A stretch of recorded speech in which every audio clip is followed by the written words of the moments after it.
ఎన్నో పోషక విలువలు కలిగిన గోరుచిక్కుడుకాయలతో కర్రీ ఈ విధంగా ట్రై చేయండి. అందరికీ నచ్చుతుంది. చాలా బాగా రుచి కూడా డిఫరెంట్గా ఉంటుంది. సన్నగా కొంచెం చిన్నగా తరుక్కొని ఉప్పు వేసుకొని కుక్కర్లో ఉడకపెట్టుకోండి. ఈలోపు ఒక ఆనియన్ తీసుకొని కట్ చేసి పెట్టుకోవాలి.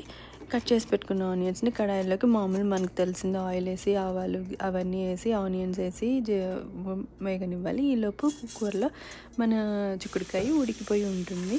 సో ఉడికిపోయిన దాన్ని ఇప్పుడు ఈ పసుపు, కారం, మెంతులు, ధనియాలు, జీలకర్ర ఇలా వేసిన పొడిని మగ్గనిచ్చి అలాగే కరివేపాకు వేసి మూత పెట్టి మగ్గనిస్తే తక్కువ ఆయిల్ వేసినప్పుడు కూడా బాగా మగ్గుతుంది. ఎక్కువ నూనె అవసరం లేకుండా.